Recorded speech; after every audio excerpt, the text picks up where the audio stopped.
वो तो level up हो जाएगा एक्स्ट्रा क्लास लेके।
ऑस्ट्रेलिया में ड्रॉ पे चाहिए ऑस्ट्रेलिया में जीता क्योंकि मैं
VS कोड से फैमिलियर हो? VS कोड से? आप दे दो मेरे को ओके। VS कोड तो प्रोटोकॉल बता देना सिस्टम में आपको। और वीएस कोड क्या है कि हमको फोल्ड करने के लिए यूज करेंगे, ठीक है। वीएस वीएस कोड तो है आप है ना, यूज करना जानते हो ना वीएस कोड। ओवरव्यू बना देना, ओवरव्यू। जैसे कि इसको मैं भी काट देता हूँ, ठीक है। तो मिनिमाइज करते हैं, तो मिनिमाइज कर देते हैं। एक मैंने यहाँ फोल्डर बना लेता हूँ यहाँ पे, ठीक है। फोल्डर का नाम है जैसे कि क्या है, फोल्डर है ना, इंटर लगा देता हूँ। अब इसको वीएस कोड में बोलना है, इसको एक्शन करो। तो मोर ऑप्शन पे आओगे यहाँ पे, क्रोम यूज करते हो ना। ठीक नहीं किया होगा। यहाँ पे अपने यहाँ टाइप करता हूँ।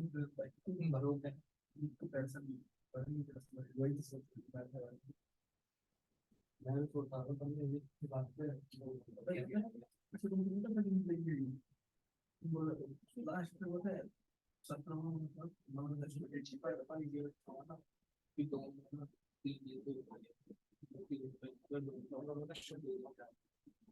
अभी जैसे नॉर्मल है टेक्निक किया नहीं सी 10 मिनट में चला गया कितना वाईफाई से कनेक्ट हो गया। वन वन चार मतलब थोड़ा ही उसमें जीपी लगा रहे थे।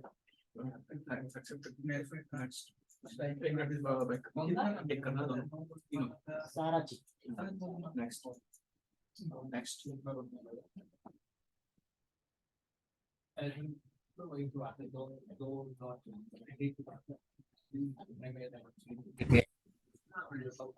तारीख मालिक का हो गया सर। मेनू का आया ही नहीं यार, क्यों भी आ रहा है, आएगा। अबे रिफ्रेश तो कर। अब देखो खाना फोल्डर ये है ना, ये ना राइट क्लिक करो, मान लो कोई फोल्डर को बेस फोल्डर करना है तो पहले फोल्डर सेलेक्ट करो, उस पर राइट क्लिक करो, सी जाओ यहाँ पे है अबे नेट ही चल रहा हूँ। करेंट से कनेक्ट कर दे भाई। ये ओपन हो गया बेस फोल्डर, ठीक है। इंपोर्ट फोल्डर यहाँ पे नए नई फाइल आपको बनाना है, ये वाला देख रहा हूँ, यहाँ से नई फाइल बनाना है, कोई फाइल बना लेते हैं, जैसे कि मैं मानता हूँ JS की फाइल बना लेता हूँ, ठीक है। ये JS की फाइल हो गई। अगर आपको फोल्डर बनाना है तो आप यहाँ पे पहले क्लिक करो, कोई कोई फाइल लेकिन ये वाला है। तो क्या होगा, ये फोल्डर बनाने के लिए इसे मान लो कुछ भी बना देता हूँ, सैंपल डाल सैंपल मान लो फोल्डर के अंदर मुझे फाइल बनानी है, क्या फोल्डर पे क्लिक करो, ठीक है। ये क्रिएट फाइल, इसमें मान लीजिए index.html बना देता हूँ, अब कहाँ आया है, अब कब आएगा? एंटर होगा, ठीक है। ये सैंपल नाम का जो फोल्डर है उसके अंदर ये फाइल ये तो मतलब बेसिक था, फोल्डर कैसे बनाते हैं और फाइल कैसे बनाते हैं, इसको कोई डाउट नहीं ना। नहीं, बस मीटिंग आई होगा। इसको काट दो, यहाँ पासवर्ड तो 0 1 2 3 4 मीटिंग आई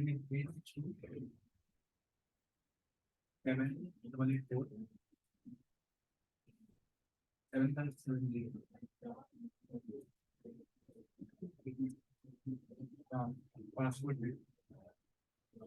1 2 3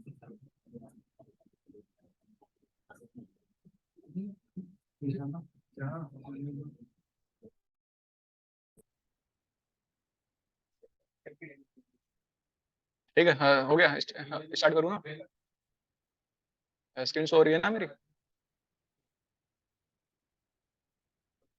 अब देखो, ये जो मेरा फ्रंट एंड होता है, तीन चीजों से बनता है, ठीक है। पहला जो होता है मेरा HTML होता है, इसमें जो फर्स्ट होता है मेरा HTML होता है, और जो दूसरा चीज होता है मेरा होता है CSS होता है, और जो मेरा थर्ड आइटम होता है वो जावास्क्रिप्ट होता है, ठीक है। जावास्क्रिप्ट। अब ये देखो, अब ये कुछ लोग ये सोचते हैं ना, जावा हो गया, हाँ जावास्क्रिप्ट है, सेम है, सेम नहीं है, ठीक है। ये डिफरेंट है, दोनों डिफरेंट लैंग्वेज।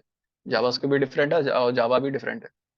अब इसमें जो मेरा HTML होता है, ये जो मेरा HTML है, ये हमें मान लो अगर हमें अपना घर बना रहे हैं, ठीक है, कोई भी घर बना रहा है, तो उसमें हम घर का एक स्ट्रक्चर तैयार करते हैं ना पहले। कितने फ्लोर होंगे उसमें, कितने रूम्स होंगे उसमें, कितने विंडोज होंगे, कितने मान लो दरवाजे हैं, और भी आप कुछ भी ऐड कर सकते हो, जैसे कि आप इस कोई भी स्ट्रक्चर तैयार करते हो, तो वो हम टोटल करते हैं HTML से। HTML किस लिए होता है?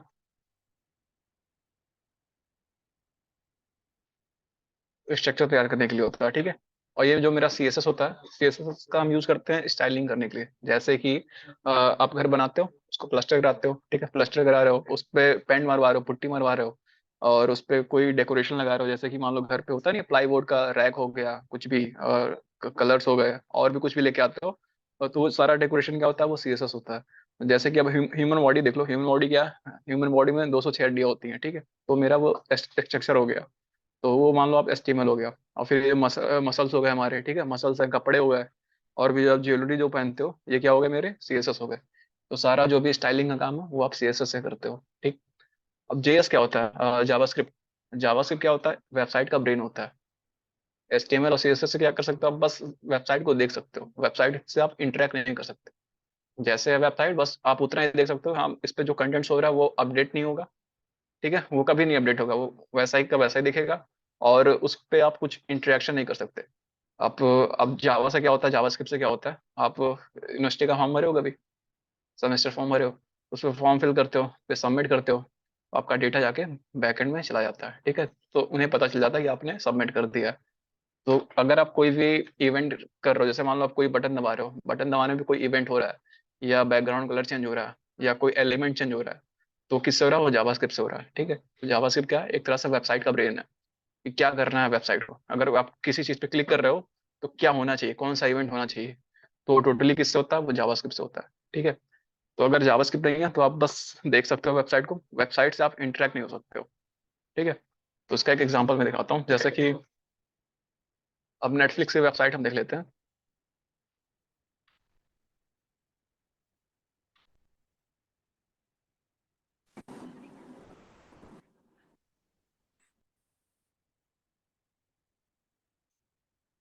ये नेटफ्लिक्स की वेबसाइट है। ठीक है, अभी क्या है, ये वेबसाइट जो है HTML और CSS से कुछ ऐसा दिख रहा है। ठीक है, HTML और CSS से मेरा वेबसाइट कुछ ऐसा दिख रहा है। अब मान लो अगर मैं यहाँ से CSS हटा दूं तो देखो वेबसाइट कैसा दिखेगा। अब ये देखो, अगर आप इस पे ब्राउजर पे राइट क्लिक करोगे, जब भी आप ब्राउजर पे राइट क्लिक करोगे एक इंस्पेक्ट का ऑप्शन आता है। ठीक है, अब इस पे आके ना आप जो आपका जो HTML का जो भी एलिमेंट्स है, आगे हम पढ़ेंगे एलिमेंट्स क्या होते हैं। ठीक है, यहाँ पे आके आप उसको डीबग कर सकते हो। ठीक है, ये बस जो मेरा, ये इसको हम बोलते हैं क्रोम डेवलपर टूल बोलते हैं। ठीक है, तो यहाँ पे आके बस आप डीबग कर सकते हो कौन सा एलिमेंट मेरा कहाँ पे है, और कौन सा एलिमेंट में कौन सी स्टाइल लगी हुई है, और कौन सा JS कोड किस एलिमेंट में मेरा लग रहा है। ठीक है, यहाँ से आप डीबग कर सकते हो। अगर यहाँ पे आप कोई चेंजेस करोगे तो आपके वो कोड में चेंज नहीं होगा, बस यहाँ ब्राउजर पे चेंज होगा।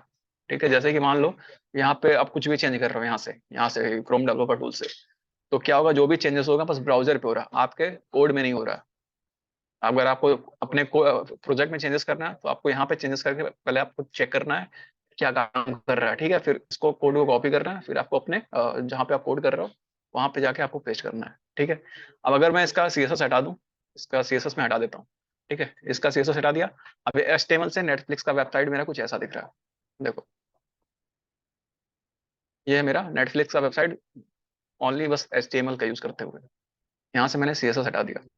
ठीक है, अगर इसको मैं रिफ्रेश कर दूं तो फिर से पहले जैसा आ जाएगा, HTML प्लस CSS से। अब ये क्या है, HTML और CSS मेरा वेबसाइट कुछ ऐसा दिख रहा है। तो HTML क्या है, HTML से हम अपने वेबसाइट का स्ट्रक्चर तैयार करेंगे कि मेरा वेबसाइट में कौन से कितने एलिमेंट होंगे, कितने इमेजेस होंगे, कितने हेडिंग होंगे, कितने पैराग्राफ्स होंगे। ठीक है, और जो उनका अलाइनमेंट करना है या उनका स्टाइलिंग करना है या एलिमेंट को मूव करना है, वो टोटल हम करेंगे CSS से। कौन सा एलिमेंट कहाँ पे रखना है। ठीक है, और कितने बड़ा एलिमेंट को रखना है, कितना छोटा रखना है, हाइट विथ जो भी आप देते हो वो क्या है, पूरा CSS है। जो भी स्टाइलिंग आप कर रहे हो, ठीक है, कलर दे रहे हो और उस पर होवर इफेक्ट दे रहे हो या एनिमेशन दे रहे हो, ये क्या है, सारा CSS है। ठीक है, और ये देखो, अब ये इंग्लिश का ऑप्शन आ रहा है ना, अगर मैं इस पर क्लिक करता हूँ, ठीक है, अब इस पे एक हिंदी का ऑप्शन आ रहा है। अगर हिंदी पे क्लिक करता हूँ तो किससे हो रहा है, ये जावास्क्रिप्ट से हो रहा है। ठीक है, जावास्क्रिप्ट क्या कर रहा है, इस जावास्क्रिप्ट से हेल्प से इस वेबसाइट से हम इंटरेक्ट कर पा रहे हैं। देखो यहाँ पे क्या हो गया, ये सारा हिंदी में हो गया।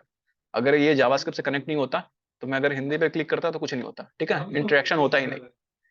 तो ये था मेरा HTML CSS जावास्क्रिप्ट। ठीक है, अब हम बेसिक स्ट्रक्चर देखते हैं HTML, इसमें कोई डाउट नहीं ना, HTML और CSS और जावास्क्रिप्ट क्या होता है। ठीक है, अब मैं क्या करता हूँ, इसको मैं हटा देता हूँ अभी। अब देखो, ये एक इसको भी डिलीट मार देता हूँ।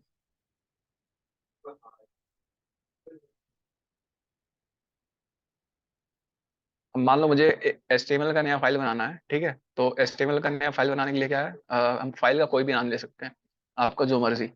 तो मैं एक ले लेता हूँ सैम्पल। सैम्पल, अब HTML फाइल का जो एक्सटेंशन होता है .html होता है। ठीक है, तो यहाँ पे मैं लिखूंगा .html। ठीक, अब ये क्या हो गया, मेरा एक HTML छोटा नहीं ना दिख रहा ना।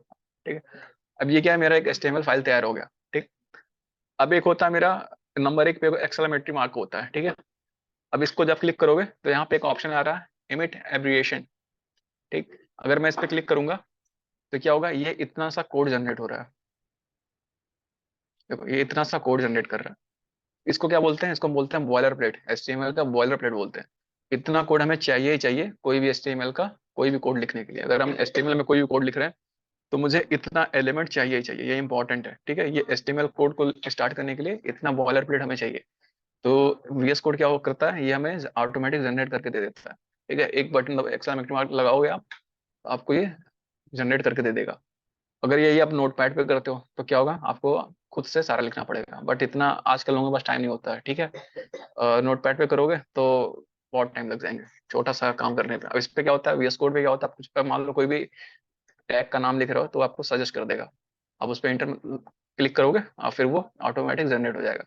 अब ये देखो, अब इसमें क्या है, ये है मेरा डॉक टाइप HTML। ठीक है, एक टैग है डॉक टाइप HTML। अब ये क्या डिफाइन कर रहा है, ये डिफाइन कर रहा है कि ये जो मेरा डॉक्यूमेंट टाइप है HTML वर्जन 5 है। ठीक है, अभी क्या चल रहा है वर्जन HTML का, HTML का जो वर्जन चल रहा है HTML 5 चल रहा है। ठीक, तो ये जो डॉक टाइप है, ये जो टैग है, ये डिफाइन कर रहा है कि मेरा जो HTML है ये वर्जन 5 डॉक्यूमेंट है। ठीक है, नहीं यहाँ लिखेगा नहीं, ये जो डॉक्यूमेंट मेरा HTML का वर्जन 5 है उसका ये एक तरह से डिक्लेरेशन है। ठीक है, हाँ डॉक टाइप HTML। ठीक, अब उसके बाद देखो मेरा क्या है, उसके बाद मेरा है HTML टैग है। ठीक है, ये हो गया स्टार्टिंग टैग हो गया, और ये हो गया उसका एंडिंग टैग। ये देख रहे हो, तो ये क्या है मेरा रूट एलिमेंट। अगर इसमें बंद कर दूं तो सारे एलिमेंट इसके अंदर है। तो जो भी आपका HTML का जितना भी आपका एलिमेंट होगा सारा इसके अंदर होगा। ठीक है, HTML। तो ये HTML मेरा जो आपका टैग है ये रूट एलिमेंट है। ठीक है, अब उसके अंदर तो क्या है, उसके अंदर दो चीजें हैं, एक है मेरा हेड है और एक है मेरा बॉडी है। और हेड एंड बॉडी को मैं अभी बंद कर दे रहा हूँ। ठीक है, ये हेड है बॉडी, यहाँ पे थोड़ा सा गैप दे रहा हूँ तो थोड़ा क्लियर दिखेगा। ये बॉडी हो गया और ये हेड हो गया। अब देखो हेड क्या होता है, ये जो हेड है मेरा, हेड होता है मेरा ये ब्राउजर का पार्ट होता है। ठीक है, ब्राउजर और SEO का पार्ट होता है, जो भी सर्च इंजन ऑप्टिमाइजेशन होता है और ब्राउजर से रिलेटेड जो भी इंफॉर्मेशन होता है वो मेरा हेड में होता है। ठीक है, और ये जो बॉडी टैग होता है, इसको जो एलिमेंट भी बोलते हैं, ये जो बॉडी एलिमेंट होता है मेरा, ये ब्राउजर का विजुअल पार्ट होता है। इसके अंदर आप कुछ भी लिखोगे वो हमें ब्राउजर पे विजुअल होगा। ठीक है, अब ये देख लेते हैं। अब ये जो हेड टैग है मेरा, हेड के अंदर वो क्या क्या है, एक मेटा का, और फिर एक है नेम व्यू पोर्ट करके है। ठीक है, और एक तीसरा क्या है टाइटल करके है। तो एक एक करके देखते हैं क्या होता है। अब ये देखो, ये जो मेटा चार सेट UTF-8 है, ये क्या है, ये एक तरह सा एक डिक्लेरेशन है। ठीक है, एक तरह से इसको मेथड बोल सकते हो।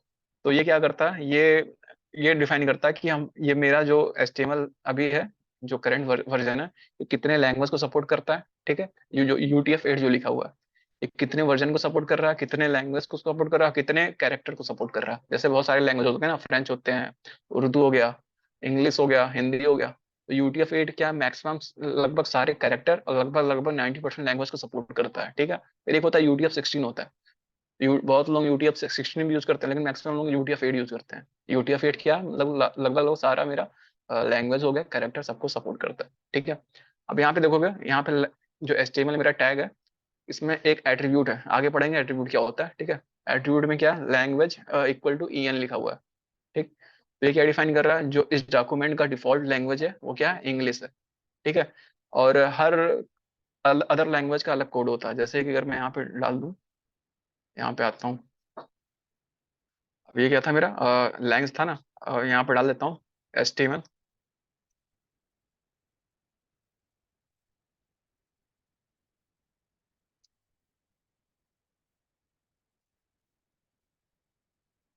अब देखो यहाँ पे जो हिंदी का होता है HI होता है। अगर आपको डिफॉल्ट इसका लैंग्वेज हिंदी डालना है तो लैंग में आप EN हटा के HI डाल दोगे, यहाँ पे आपको मिल जाएंगे। यहाँ पे अदर अदर लैंग्वेज के आप सर्च कर लोगे। ये सब कुछ याद करने वाली चीजें नहीं है, ये सब चीज आप गूगल पे जाकर सर्च कर सकते हो, बस आपको मेथड पता होना चाहिए कैसे करते हैं। ठीक है, ये हो गया। अब ये जो मेरा सेकंड टैग है, ये मेटा नेम व्यू पोर्ट करके content with equal to device, फिर विद इनिशियल स्केल 1.0। ठीक है, अब ये क्या है, ये मेरा जो भी मेरा स्क्रीन है उसको रिस्पॉन्सिव बनाने के लिए। ठीक है, अभी जो तो आप लैपटॉप पे देख रहे हो, तो कोई जरूरी थोड़ी है कि जो आप लैपटॉप, जो वेबसाइट आप बना रहे हो वो बंदा लैपटॉप पे ही देखेगा। हो सकता है वो टैबलेट पे भी देखेगा, हो सकता है वो आईफोन पे देखे, हो सकता है एंड्रॉइड पे देखे, या हो सकता है घर में बड़ी टीवी पे देखे। ठीक है, जो भी बड़ी टीवी आजकल आ रही है, आजकल बड़ी बड़ी टीवी आ रही है ना, तो ये क्या करता है, एलिमेंट को रिस्पॉन्सिव करने में हेल्प करता है। बट ये क्या पूरा रिस्पॉन्सिव नहीं करता है, मतलब कुछ हद तक करता है, बहुत नहीं करता, लेकिन कुछ हद तक ये रिस्पॉन्सिव बना देता है। बट हमें फिर भी उसके बाद रिस्पॉन्सिव करना पड़ता है। अगर हम कोई वेबसाइट बना रहे हैं तो उसके बाद भी हमें रिस्पॉन्सिव करना पड़ता है। ये क्या है, कुछ हद तक मान के चलो 30% 30 to 40% कोई भी एलिमेंट को रिस्पॉन्सिव कर देता है। अगर आप इसको यूज नहीं करोगे तो आपका एलिमेंट सीधा बाहर चला जाएगा। कभी देखा होगा कोई मोबाइल पे कोई भी वेबसाइट खोला होगा तो वो डेस्कटॉप मोड में खुलता होगा। कभी खोला होगा कोई भी वेबसाइट, जैसा डेस्कटॉप पे खुलता है वैसा ही मोबाइल पे खुलता होगा, तो आपको स्क्रॉल करना पड़ता होगा लेफ्ट या राइट, ऊपर नीचे। तो ये उसी के लिए, तो ये वाला जो मेरा मेटा टैग है ये स्क्रीन को रिस्पॉन्सिव करने के लिए। ठीक है, अब थर्ड वाला क्या है, अब देखो थर्ड वाला जो मेरा है ये है टाइटल एलिमेंट। इसके अंदर आप कुछ भी लिखोगे तो जो मेरा ब्राउजर का टाइटल बार होता है ना उसमें से होगा। अब देखो ये जो ब्राउजर का टाइटल बार है उसमें से होगा। तो एक एक्सटेंशन आता है, लाइव सर्वर करके आता है, ये जो HTML का फाइल है उसका सर्वर ऑन करने के लिए। तो यहाँ पे आप लिखोगे, यहाँ पे देखो ये एक्सटेंशन का ऑप्शन है, ठीक है। यहाँ पे सर्च करोगे लाइव सर्वर, इसको आप इंस्टॉल कर लो, ये जो फर्स्ट वाला है ना, इसको इंस्टॉल कर लो। इंस्टॉल है ये, ठीक है। इंस्टॉल कर लोगे और फिर इसको मैं सेव कर लेता हूँ इस फाइल को। और यहाँ पे मैं अभी कुछ लिख देता हूँ, ये जो मेरा बॉडी वाला पार्ट है, जैसे कि अभी उसको रखते हैं। यहाँ पे मैं लिख देता हूँ जिम वेबसाइट, जो टाइटल है ना मेरा, या तो अभी ऐसे रखते हैं, इसका सर्वर मैं ऑन करता हूँ, गो लाइव करके यहाँ पे ऑप्शन आता है, सर्वर ऑन किया मैं। अब देखो ये मेरा जो HTML फाइल है यहाँ पे, इसका सर्वर ओपन हो गया ब्राउजर पे। ये उसका कुछ एड्रेस है, ये सिस्टम जो लैपटॉप होता है ना, हर लैपटॉप का अपना अपना होता है, ठीक है। ये जो 5500 पोर्ट होता है, ये डिफॉल्ट होता है HTML का। तो हर HTML पे जब भी आप HTML का कोई भी सर्वर ऑन करोगे तो ये 5500 आपको दिखेगा, ठीक है। अब देखो, अब यहाँ पे अभी तो डॉक्यूमेंट लिखा हुआ है, अगर मैं यहाँ पे जिम वेबसाइट लिख दूँ,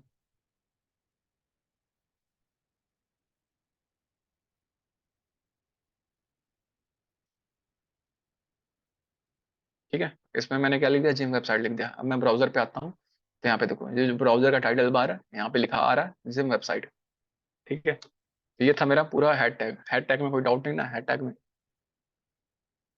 कोई डाउट है इसमें? ओके।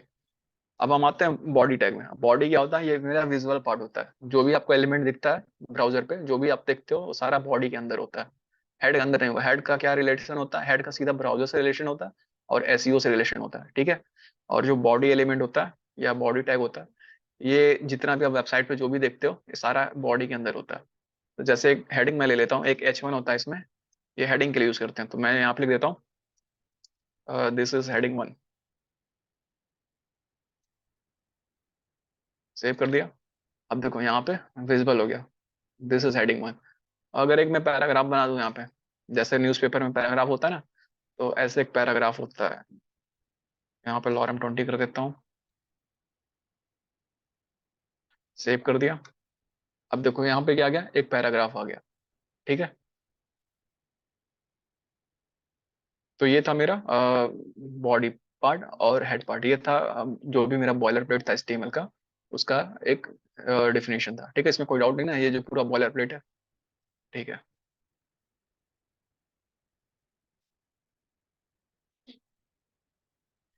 अब हम देखते हैं ना, अब इसमें जो मेरा HTML एलिमेंट बोलते हैं किसको है, तो देखो जो मेरा HTML का एलिमेंट होता है, यहाँ पे जो मेरा HTML का एलिमेंट होता है,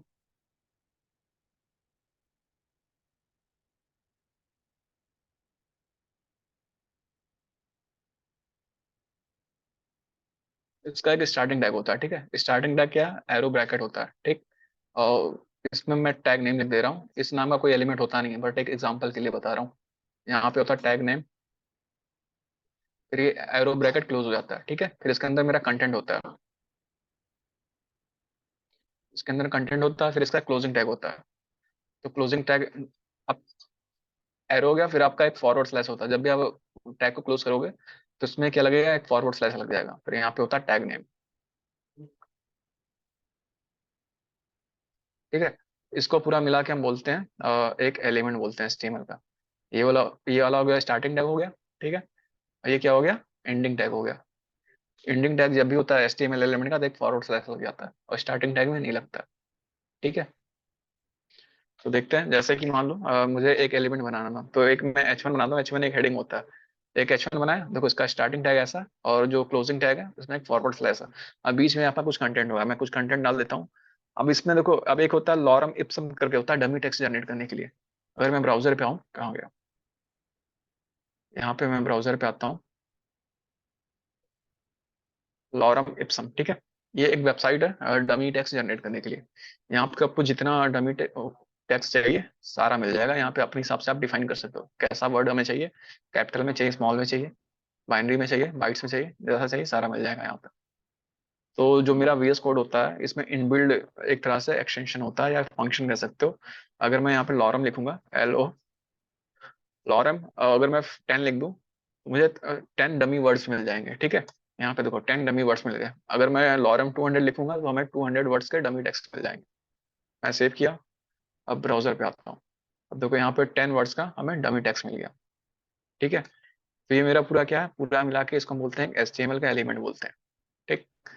अब इसमें एक होता है कमेंट होता है। कमेंट क्या होता है? कमेंट कुछ भी इग्नोर करने के लिए होता है। जैसे मान लो अगर मैं चाहता हूँ कि मैं कुछ लिखूं कमेंट्स के अंदर, वो HTML इग्नोर मार देगा। ये बेसिकली हम नोट्स बनाने के लिए करते हैं। जैसे अगर मुझे कमेंट्स करना है तो आप कंट्रोल दबाओगे, फॉरवर्ड स्लैश दबाओगे। ठीक है, ये कमेंट हो गया। और कमेंट का सिंटेक्स यही है, ये एरो ब्रैकेट है, एक्सेप्ट मार्क है, फिर आपका ये साइन है, और फिर आप इसी से आप क्लोज कर दोगे, और इसके अंदर आप कुछ भी लिखोगे तो आपको वो कमेंट हो जाएगा। जैसे कि मैं लिख दूं दिस इज नोट्स लिख दिया। ठीक है, ये क्या होगा, कमेंट हो गया। अब ये जो मेरा HTML है इसको इग्नोर मार देगा। जो लाइन नंबर 11 है इसको इग्नोर कर देगा। अब मैं अगर ब्राउजर पे आ जाऊँ तो देखो कुछ नहीं हो रहा। ठीक है, तो ये क्या है मेरा ये जो है इसको हम कमेंट्स बोलते हैं। कमेंट्स के अंदर हम कुछ भी लिखेंगे तो ब्राउजर क्या है, ये HTML क्या है, उसको इग्नोर मार देगा। ठीक है, और ये था कमेंट को हाँ। डिसेबल करने के लिए कंट्रोल प्लस फॉरवर्ड स्लैश। हाँ वही जैसे आप कंट्रोल कमेंट कर रहे हो फिर वही कंट्रोल प्लस फॉरवर्ड स्लैश, ये तो एक शॉर्टकट था। बट अगर आपको कमेंट करना है तो आप वही लगाओगे, क्या नाम है, यहाँ पे एरो ब्रैकेट लगाओगे, एक्सेल फैक्ट्री मार्क, और फिर ये वाला साइन लगाओगे, ये कमेंट हो गया। फिर इसके अंदर आप जो भी कंटेंट डालना है डाल सकते हो। जैसे मैं इसको उठा लेता हूँ, इसको उठा दिया, इस पे मैंने पेस्ट कर दिया। ठीक है, आप जितना कंटेंट चाहो इसको मल्टी लाइन भी लिख सकते हो। ठीक है, मल्टी लाइन पे भी वर्क करेगा ये। देखो यहाँ पे ये मल्टी लाइन पे भी वर्क कर रहा है। बस जो स्टार्टिंग टैग है, क्लोजिंग टैग है, वो सही होना चाहिए। और इस टाइप का कोई भी चीज बीच में नहीं आना चाहिए। अगर इस टाइप का कोई भी चीज बीच में आ गया तो आपका कमेंट आधा कमेंट होगा और फिर उसके बाद वाला अनकमेंट हो जाएगा। ठीक है, ये था मेरा HTML का एलिमेंट।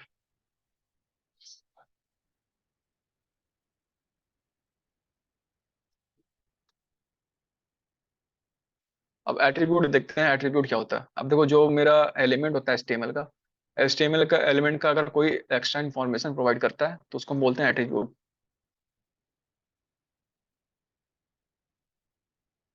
एट्रीब्यूट एट्रीब्यूट क्या करता है, मेरा जो भी कोई एलिमेंट है उसके बारे में एक्स्ट्रा इन्फॉर्मेशन प्रोवाइड करता है। ठीक है, जैसे कि मान लो एक मैं लेता हूँ IMG टैग। IMG टैग क्या होता है, ये इमेज के लिए होता है। अगर मुझे ब्राउजर पे इमेज लगाना है, ठीक है, तो देखते हो ना कोई वेबसाइट पे आता है इमेजेस होते हैं, तो इसमें देखो दो एट्रीब्यूट है। एट्रीब्यूट बहुत सारे होते हैं, ठीक है, बहुत सारे नेम के होते हैं, आपको याद नहीं करना है। आप सर्च करोगे गूगल पे मिल जाएंगे कौन सा एट्रीब्यूट का क्या काम होता है। अब देखो जो IMG टैग है इसमें दो एट्रीब्यूट है। ठीक है, मैंने IMG लिखा, यहाँ पे अपने आप आ रहे हैं, प्री डिफाइंड आ रहे हैं, इसको आप हटा भी सकते हो। ठीक है, अब देखो एक SRC एट्रीब्यूट है। SRC किस लिए होता है, आप जो भी इमेज इसमें डालना चाहते हो उसका सोर्स डाल दोगे। ठीक है, इमेज का पाथ डालोगे। और एक वो है ALT एट्रीब्यूट है। ALT क्या होता है, ये अल्टरनेटिव टेक्स्ट होता है। मान लो अगर मेरा इमेज का लिंक ब्रोकन हो जाता है तो इसके अंदर आप जो भी कंटेंट डाल दोगे वो क्या होगा, शो होगा मेरा ब्राउजर पे। फिर ऐसे ही होता है, हाइट होता है,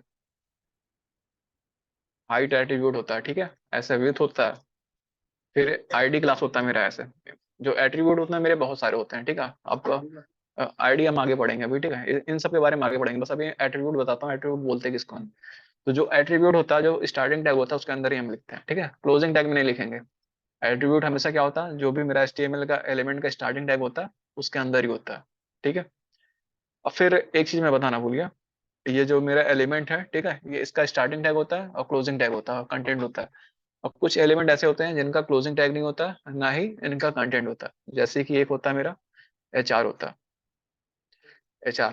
ठीक है, ये भी एक एलिमेंट है, बट इसका क्या है, क्लोजिंग टैग नहीं है ना, इसके अंदर कोई कंटेंट है। और फिर एक होता है मेरा BR होता है, इसका भी कोई कंटेंट नहीं है ना, इसका कोई क्लोजिंग टैग है। अब HR क्या करता है, HR हम यूज करते हैं हॉरिजॉन्टल रूल लगाने के लिए। ठीक है, और BR का हम यूज करते हैं लाइन को ब्रेक करने के लिए। तो इसका एक एग्जांपल मैं दिखाता हूँ। अगर मैं यहाँ पे डमी टेक्स्ट 200 और जनरेट कर लेता हूँ, लॉरम 200। ठीक है, इंटर मारा, अब ये क्या हो गया, बाहर चला गया क्योंकि 200 लाइन काफी बड़ा होता है। तो अब इस पे आप राइट क्लिक करोगे, एक फॉर्मेट डॉक्यूमेंट का ऑप्शन आ रहा है, इस पे क्लिक करोगे, ये सारा जो मेरा विजुअल पार्ट है मॉनिटर का उसमें सारा दिखने लगेगा। ठीक है, और एक चीज और बताना था मुझे, ये जो मेरा इम्पटी स्पेस होता है ना, HTML इसको इग्नोर मारता है। अभी देखो, अभी मेरा कुछ ऐसा दिख रहा है ना, ये यहाँ यहाँ पे खत्म हो रहा है, फिर नेक्स्ट लाइन से आ रहा है, फिर नेक्स्ट लाइन से आ रहा है, तो HTML क्या करता है, इसको इग्नोर मारता है। अगर मैं इन दोनों का भी कमेंट मार दूं, HR और BR को, तो अभी देखो इसमें तो पूरा दिख रहा है ना, पूरा जहां तक जा रहा वहां तक खत्म हो रहा, फिर नेक्स्ट लाइन से आ रहा, बट हमने, मेरा तो VS कोड में है, मेरा VS कोड में यहाँ पे इसके बाद ये नेक्स्ट लाइन से आ रहा, बट ब्राउजर में ऐसा नहीं आ रहा। तो क्यों नहीं आ रहा? जो HTML होता है मेरा वो एम्प्टी स्पेस को इग्नोर मारता है, ठीक है, एम्प्टी स्पेस को काउंट नहीं करता है। अब मान लो अगर मुझे यहाँ पे लाइन ब्रेक करना है, तो हम वही BR टैग यूज कर लेंगे, यहाँ पे यूज करेंगे BR टैग। ठीक है, BR लगाया। अब इसके बाद देखो मेरा वहां से नई लाइन से आएगा, तो यहाँ के बाद से क्या हो रहा है, जो भी मेरा पैराग्राफ्स है फिर नए लाइन्स आ रहे हैं।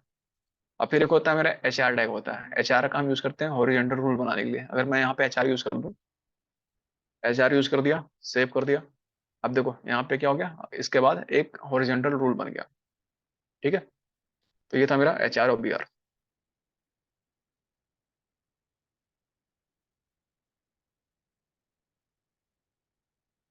इसको मैं कमेंट कर देता हूँ।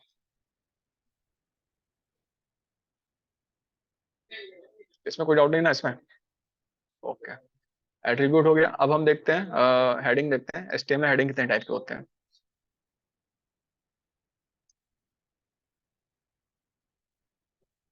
अब ये जो मेरा HTML है ना, इसमें हेडिंग होते हैं, 6 टाइप के हेडिंग होते हैं, H1 से लेके H6 तक होते हैं। ये मेरा H1 हो गया, इसी को मैं कॉपी कर लेता हूँ।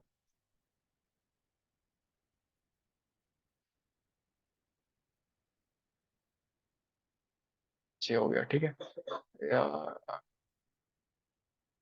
इसको मैं करता हूँ H2, और इसको कर दिया H3, कर दिया इसको H4, इसको H5, H6, और यहाँ पे दे देता हूँ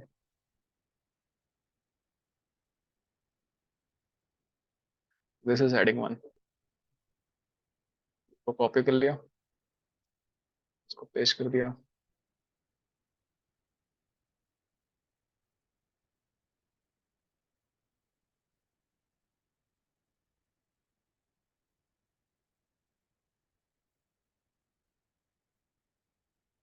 ये मेरा हेडिंग 6 हो गया, ठीक है। अब देखो मेरा जो इसमें HTML में 6 टाइप के हेडिंग होते हैं। H1 क्या होता है, सबसे ज्यादा इंपॉर्टेंस H1 को मिलता है, और सबसे कम इंपॉर्टेंस क्या होता है, S6 को मिलता है। और इसमें सबसे बड़ा भी H1 होता है, सबसे छोटा S6 होता है। तो अगर मैं ब्राउजर पे आ जाऊँ, तो देखो जो मेरा H1 है सबसे बड़ा है, और S6 क्या है, सबसे छोटा है, ठीक है। अब मान लो अगर मेरा कोई भी पेज है, ठीक है, तो अगर हम उसमें 2-3 हेडिंग H1 यूज कर रहे हैं, तो ये क्या गलत मेथड है। कोई भी आपका एक पेज है, तो उसमें एक ही हेडिंग H1 एक ही होना चाहिए, क्योंकि गूगल क्या होता है, उसको रैंक करता है।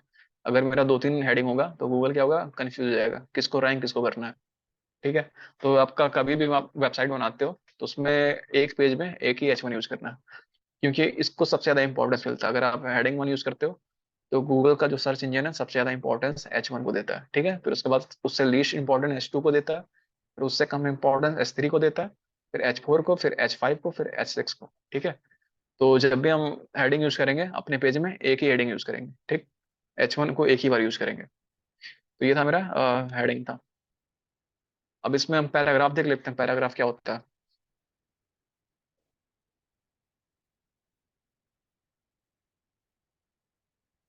HTML का पैराग्राफ। अब पैराग्राफ का जो एलिमेंट होता है, P होता है, ठीक है।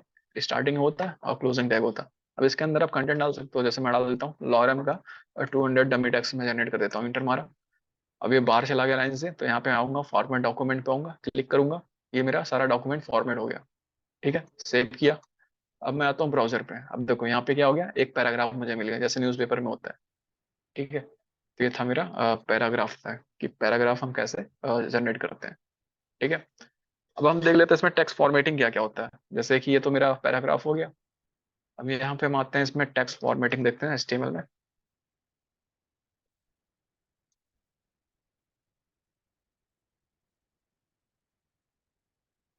अब पहला जो होता है मेरा टेक्स्ट फॉर्मेटिंग में होता है, बी होता है, ठीक है। इसका हम यूज करते हैं बोल्ड करने के लिए, कोई भी अगर मुझे वर्ड्स को बोल्ड करना होगा, तो बी यूज करते हैं। तो यहाँ पे मैं बी लिखता हूँ, ठीक है। इसके अंदर मैं ये इतने आइटम को डाल देता हूँ, ये इतना आइटम है ना मेरा, इसको मैं कट किया, बी के अंदर डाल दिया।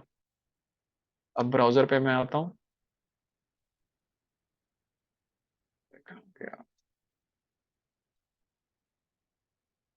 यहाँ पे देखो, ये जो मैंने इतना बी के अंदर डाला था, ये बोल्ड हो गया, ठीक है। और फिर उसी तरीके से मेरा होता है स्ट्रांग होता है। अगर मैं यहाँ पे आऊँ, स्ट्रॉन्ग।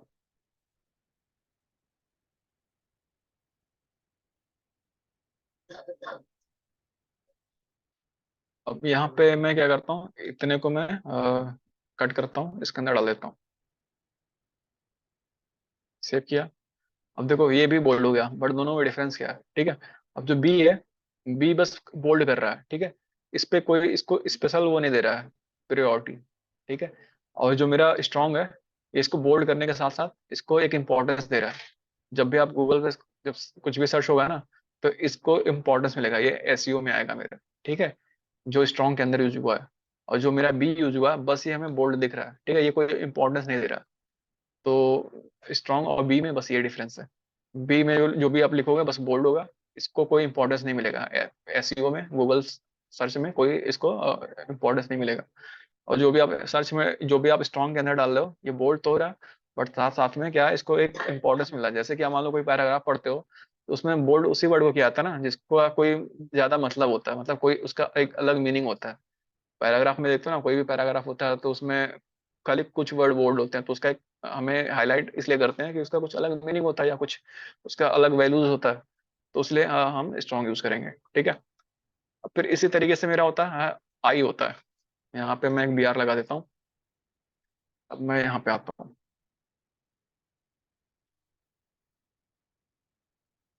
एक मेरा आई टैग होता है, तो आई हम किस लिए यूज करते हैं, इटैलिक करने के लिए। अगर मैं कट कर दूँ, पेस्ट कर दिया, सेव किया। अब ब्राउजर पे आते हैं। अब देखो इतना क्या हो गया, मेरा इटैलिक हो गया, ठीक है। ये मेरा फिर इसी तरीके से होता है, एक ईएम करके होता है मेरा। अगर मैं यहाँ पे आऊँ, ईएम कर दूं, और ये जो है ये पार्ट्स को मैं ईएम के अंदर डाल दूं, ठीक है। अब देखो ये भी इटैलिक कर रहा है, दोनों सेम है, जो आई है और ईएम है, बट देखो ये भी स्ट्रॉन्ग की तरह डिफरेंट है। आई क्या है, बी की तरह, जैसे बी है बस खाली उसको बोल्ड कर रहा था, तो यहाँ पे आई क्या कर रहा है, बस इटैलिक दे रहा है, ठीक है, इसको कोई इंपॉर्टेंस नहीं दे रहा है।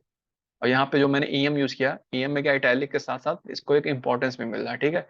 इसको एक प्रायोरिटी मिल रहा है, जब भी गूगल पे कुछ भी सर्च होगा तो ये चीजें उस पर रैंक करेंगी। ये सारा एसईओ से रिलेटेड है, ठीक है। तो ये डिफरेंस था मेरा ईएम में और आई में, और सेम आपका बी था, स्ट्रॉन्ग था, ठीक है। इसमें कोई डाउट नहीं है इसमें। अब फिर एक होता है मेरा मार्क करके होता है। अब यहाँ पे देखो, अगर मैं यहाँ पे आ जाऊँ, अब मान लो मुझे कुछ हाईलाइट करना है। एक मिनट।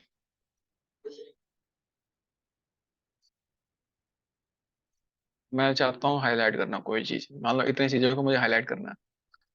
मैं मार्क के अंदर डाल दूंगा, पेस्ट कर दिया। अब ब्राउजर पे आते हैं। अब देखो ये इतनी चीजें हाईलाइट हो गई, ठीक है।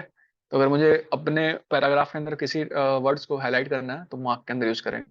बट इसका जो कलर आ रहा है, येलो आ रहा है, ठीक है। तो एचटीएमएल को मैंने पहले ही बताया, एचटीएमएल का हम काम करेंगे बस एक स्ट्रक्चर बनाने के लिए, स्टाइलिंग के लिए जो भी काम करेंगे सीएसएस से करेंगे, ठीक है। तो ये था मेरा मार्क्स। अब इसके इसके बाद होता है, मान लो मेरा होता है स्मॉल टैग होता है। मान लो मुझे कोई भी मेरा पैराग्राफ है, उसमें वर्ड्स को स्मॉल करना है, तो वो कैसे करेंगे, तो यहाँ पे हम आते हैं। यहाँ पे मैं यहाँ पे यूज कर लेता हूँ स्मॉल। स्मॉल यूज कर लिया, इसको मैं कट कर दे रहा हूँ,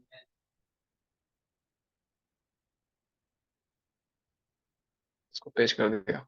अब मैं आता हूँ ब्राउजर पे। अब कहाँ गया, हाँ यहाँ पे। अब देखो ये इतने वर्ड है मेरे, बाकी वर्ड से स्मॉल है, दिख रहा है। ये जो इसके बगल वाला है, इससे बड़ा है, और यहाँ से ये भी बड़ा है। तो स्मॉल के अंदर जो भी आप लिखोगे, वो जो भी आपका पैराग्राफ का साइज है उससे छोटा हो जाएगा, ठीक है। हाँ ये डिफॉल्ट है। हाँ इसका साइज डिफॉल्ट है। अब जो भी स्टाइलिंग है वो सीएसएस से करोगे, ठीक है। आपको किसी का छोटा करना साइज या किसी का बड़ा करना, सारा उससे करोगे। एचटीएमएल का हम बेसिकली यूज करते हैं स्ट्रक्चर बनाने के लिए, ठीक है। और फिर एक होता है मेरा डेल होता है। तो डेल, जैसे डेल का मतलब होता है डिलीट। अब हम लोग डिलीट का मतलब ये जानते हैं ना कि किसी चीज को खत्म कर देना। बट ब्राउजर क्या करता है, डिलीट उसको एक सेंटर से एक लाइन खींच देता है। लाइन स्ट्रोक बोलते हो, लाइन थ्रू बोलते हो ना आप, तो वो बीच से एक लाइन खींच देता है। तो यहाँ पे मैं आता हूँ, एक बी आर लगा देता हूँ। और यहाँ पे एक मैं यूज कर लेता हूँ डेल, उसको डेल बोलते हैं। यहाँ पे मैं इतने को कट कर दे रहा हूँ, कट पेस्ट कर दिया। अब देखो यहाँ पे क्या हो रहा है, इतने जो मेरे इतने टैक्स हैं इसके अंदर मेरा क्या बन के आ रहा है, एक लाइन थ्रू बन के आ रहा है। तो ये इसका ब्राउजर का मतलब होता है ये डिलीटेड, ठीक है। हम जो डिलीट का मतलब जानते हो तो डिफरेंट जानते हैं, कोई चीज को रिमूव करना। बट ब्राउजर में अगर किसी चीज को डिलीट करता है तो ऐसा शो करता है, ठीक है, ये चीज डिलीट हो चुकी है। पहले ये एग्जिस्ट करती थी बट अब नहीं है। ये चीज आप जैसे कहीं पे देखा होगा, कहीं पे आप गए या फॉर्म वॉर्म भरते हो ना, तो उस पर डेट होता है ना, अगर उसका डेट एक्सटेंड हो जाता है तो एक नीचे आ जाता है, इस पे क्रॉस आ जाता है कि पहले ये डेट था, अब डेट बढ़ा के इतना कर दिया गया फॉर्म का। या कोई प्राइस किसी चीज का इंक्रीज हो जाता है या घट जाता है, तो वो भी ऐसा होता है कि पहले इतना था अब इतना हो गया, ठीक है। तो ये था मेरा डिलीट करके था। अब फिर इसी तरीके से मेरा होता है एक INS होता है। मान लो मुझे अंडरलाइन बनाना है, तो कैसे बनाएंगे, तो जैसे कि मैं यहाँ पे BR यूज कर लूँ, यहाँ पे INS है और इसके अंदर मैं सारा डाल दूंगा, पेस्ट किया। अब देखो यहाँ पे क्या रहा, एक अंडरलाइन आ रहा, जो डेल था वो 20 लाइन जा रहा था, अब इसमें INS में क्या है, इसके एक नीचे एक अंडरलाइन बन रहा है, ठीक है।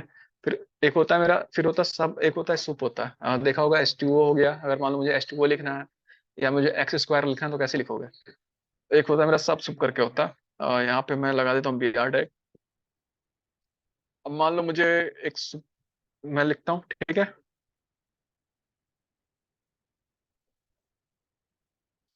और एक मैं लिखता हूँ सब, ठीक। और अगर मैं इसको इसके अंदर डाल दूँ,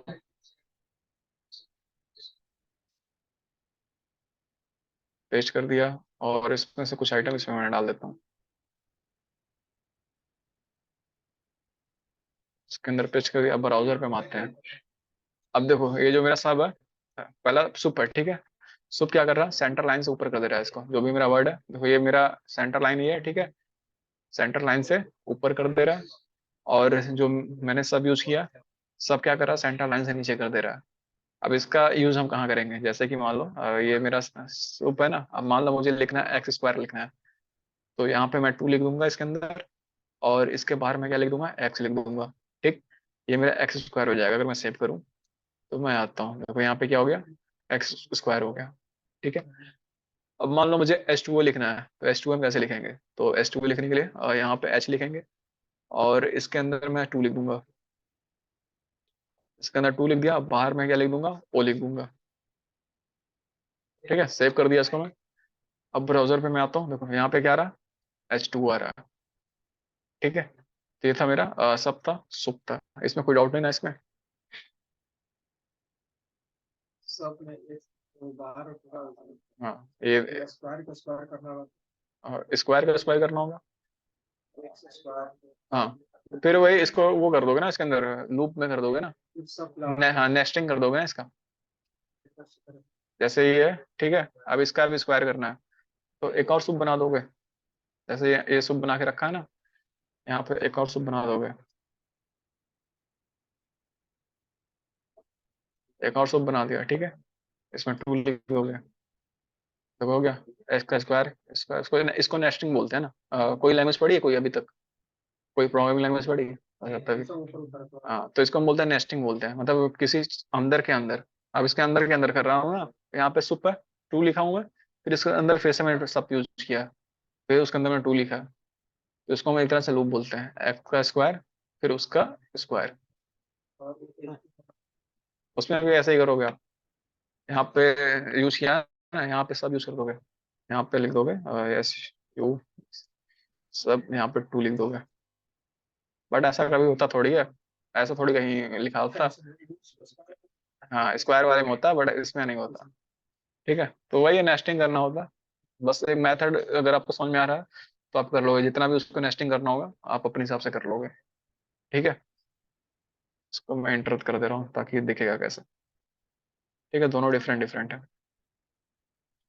अब एक होता है मेरा कोटेशन मार्क लिखने के लिए होता है, कोटेशन मार्क देखा है ना, जैसे कि कोई पैराग्राफ होता है उसको कोटेशन मार्क होता है, कोई भी कोट्स लिखने के लिए या कुछ भी।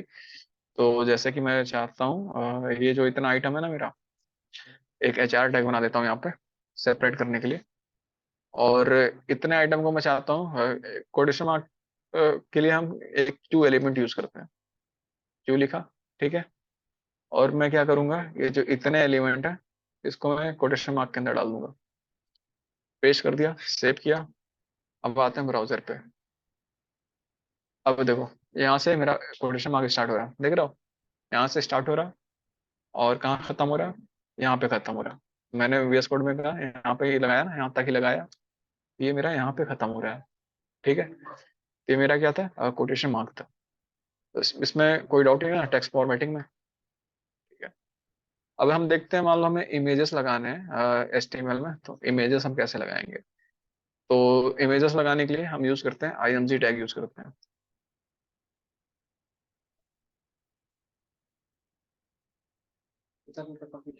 हाँ, नहीं ऐसा डेमो दे रहा था, बता रहा। कितना ही रखूँ, ठीक है। एक इमेज का बता दे रहा हूँ मैं। वो तो आगे देखेंगे, वो तो भी काफी आगे का है वो। तो ये तो अभी डेमो चल रहा था ना, ठीक है। तो डिटेल में आप बताना। हाँ, अब इसका देखो, ये जो इमेजेस है, इमेजेस के लिए आपको इमेज डाउनलोड करना पड़ेगा। तो मैं, हाँ हाँ, ये VS कोड की एक खासियत होती है, ठीक है। अल्ट का मतलब होता है अल्टरनेटिव टेक्स्ट होता है। अगर मान लो लिंक डाल लो, इमेज का कोई भी सोर्स डाल लो, अगर वो ब्रोकन हो गया बाई चांस फ्यूचर में आके, तो इमेज मेरा लोड नहीं होगा। तो अगर अल्ट में कुछ नहीं लिखोगे तो पता ही नहीं चलेगा मेरा इमेज क्यों नहीं लोड हो रहा है, इमेज के साथ क्या हुआ। तो अल्ट में इसलिए डालते हैं कोई भी चीज़ है। अगर मान लो इमेज मेरा लोड नहीं हो रहा, तो अल्ट में जो भी मेरा कंटेंट होगा वो ब्राउजर पे शो होगा, ठीक है। तो एक मैं इमेजेस ला रहा हूँ, जैसे कि डाउनलोड करता हूँ एक इमेज में।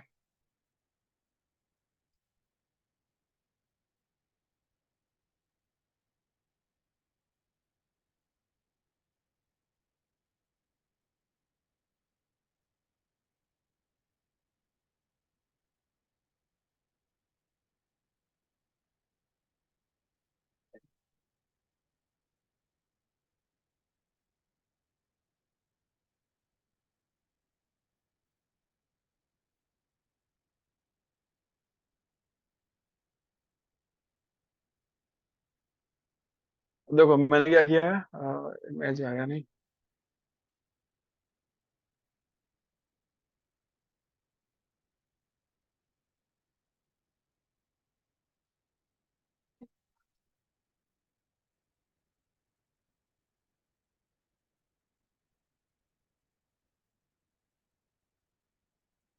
अब देखो, मैंने एक इमेज नाम का फोल्डर बनाया, उसमें मैंने दो इमेजेस डाल दिए हैं, ठीक है। एक ये इमेज डाला, एक ये इमेज डाला। अब इन दोनों इमेज को मुझे अपने ब्राउजर पे शो कराना है, ठीक है। तो कैसे कराएंगे वो देखते हैं। तो अभी देखो, अभी क्या है, अभी जो हम किस फाइल पे हैं, अभी हम sample.html पे हैं। ये वाला मेरा फाइल है, ठीक है। मेरा इमेज क्या है, इस फोल्डर के अंदर है, इमेजेस है। इसके अंदर img1.jpg है, और दूसरा जो इमेज है img2.jpg है, ठीक है। तो अब वो कैसे करेंगे, तो यहाँ पे हम आते हैं सरसे में। अभी मेरा क्या है, इमेजेस के नाम के फोल्डर में है, तो हम पहले फोल्डर के अंदर जाएंगे। देखो फोल्डर के अंदर मेरा पाथ सही है, तो इसलिए इस फोल्डर के अंदर कितने इमेजेस हैं, दो हैं। तो यहाँ पे मुझे सजेस्ट कर रहा है दो इमेजेस हैं। तो फर्स्ट वाले को मैं सेलेक्ट कर लेता हूँ, ठीक है। फर्स्ट वाले को मैंने सेलेक्ट कर लिया। अब मैं सेव करता हूँ। अब ब्राउजर पे आते हैं, देखो मेरा जो इमेज है काफी बड़ा है, ठीक है। स्क्रीन नहीं दिख रहा, अच्छा। ये इमेजेस मेरा ब्राउजर पे आ गया, ठीक है। इसका मैं हाइट एंड विड्थ डिफाइन कर देता हूँ, छोटा हो जाएगा, ठीक है। हाइट में देता हूँ, ये एक एट्रीब्यूट है इमेज का हाइट और विड्थ सेट करने के लिए। मैं अभी 400 दे देता हूँ, और विड्थ भी दे देता हूँ 400। ये क्या, ये जो वैल्यूज है पिक्सल में है, ठीक है। इसके अंदर जो भी वैल्यूज दोगे ये पिक्सल में लेगा। तो अभी क्या हो गया, इसका हाइट एंड विड्थ 400 पिक्सल हो गया। अब ALT अगर मैं कुछ लिख दूँ, जैसे मैं लिख देता हूँ इमेजेस, IMAGES इमेजेस, ठीक है। इसका पाथ मैं गलत कर देता हूँ, यहाँ पे IMG1 लिखा है ना, इसको मैं गलत कर देता हूँ, IM.jpg कर देता हूँ। इस नाम का मेरा कोई फाइल यहाँ पे है ही नहीं। अब तो क्या होगा, अगर मैं सेव करता हूँ, तो देखो यहाँ पे इमेज तो नहीं आ रहा है, बट इसमें मैंने जो ALT डाला था वो आ रहा है, इमेजेस करके आ रहा है, ठीक है। ये था मेरा आज का, ठीक। तो किसी में कोई डाउट हो आप पूछ सकते हो। प्रैक्टिस करने के लिए क्या हुआ, प्रैक्टिस करने के लिए ये सब प्रैक्टिस करने के लिए क्या चाहिए आपको। इसका रिकॉर्डिंग हाँ रिकॉर्डिंग मिल जाएगी, रिकॉर्डिंग आपको मैं दे दूंगा। ठीक है, अभी तो डेमो था ना आज का। ओके। हम्म, आप पूछ लो। क्या हुआ? नहीं, कोई और आएंगे, वो फ्रंट एंड पूरा बढ़ाएंगे। मैंने बताया था ना आपको। हाँ, right।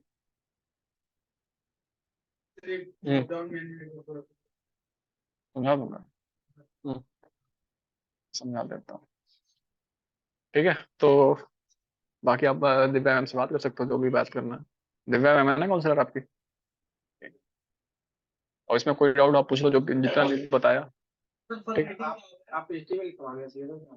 मैं देखो, मैं तो डेवलपर हूँ यहाँ पे, ठीक है। अभी जो एक ट्रेनर है, ठीक है, जो मतलब है, उनके पास 6-7 साल का एक्सपीरियंस है पढ़ाने का। तो वो आ जाएंगे तो फिर वही पढ़ाएंगे। मैं क्या हूँ, मैं यहाँ पे डेवलपर हूँ प्लस पढ़ा भी देता हूँ, अगर कोई टीचर अवेलेबल नहीं होता है तो। ठीक है, तो कुछ और पूछना आप बताओ। ठीक है। प्रैक्टिस के लिए मैं, जो आपने भेजा है ना व्हाट्सएप पे, अभी मैं गूगल ड्राइव भेज दूंगा। अभी जो ये मेरा वीडियो रिकॉर्ड होता है 3 घंटे बाद अपडेट होता है, ठीक है। मैं सेंड कर दूंगा अभी, ठीक है। हाँ, लिंक में सेंड कर दूंगा। ठीक है, क्योंकि क्या होता है, या तो हो सकता है कल मैं मॉर्निंग तक भेज दूंगा, अगर, क्योंकि ये 3 घंटे बाद अपडेट होता है, जो मेरा LMS है यहाँ का, उस पर 3 घंटे बाद वो अपडेट होता है, कोई भी रिकॉर्डिंग है। URL मतलब प्रैक्टिस के लिए क्वेश्चन चाहिए क्या, प्रैक्टिस करने के लिए? प्रैक्टिस के लिए तो आप यहाँ से गूगल पे सर्च करके निकाल सकते हो। अभी वो जो यहाँ का LMS है ना, जब आप LMS में एनरोल हो जाओगे तो उसमें आपका सारे प्रॉब्लम्स हैं प्रैक्टिस के, वो तो मिल जाएंगे। बट अभी क्या है ना, जो भी टॉपिक पढ़ाया है ना, उस टॉपिक पे आपको गूगल पे सर्च करोगे, बहुत सारे क्वेश्चन मिल जाएंगे। ये क्वेश्चन बहुत हैं, जो भी टॉपिक अभी पढ़े हो आप, एलिमेंट्स क्या है, ठीक है। ये सब अभी इस पे तो बेसिक ही था, इसमें था ही क्या कुछ, बस ये टेक्स्ट फॉर्मेटिंग में मिल जाएगा, जो टेक्स्ट फॉर्मेटिंग है। हमको अगर कुछ लिखना है तो उसको कैसे लिख सकते हैं, टेक्स्ट फॉर्मेटिंग में सर्च करना है, टेक्स्ट फॉर्मेटिंग HTML क्वेश्चंस, बहुत मिल जाएंगे उस पर। ठीक है।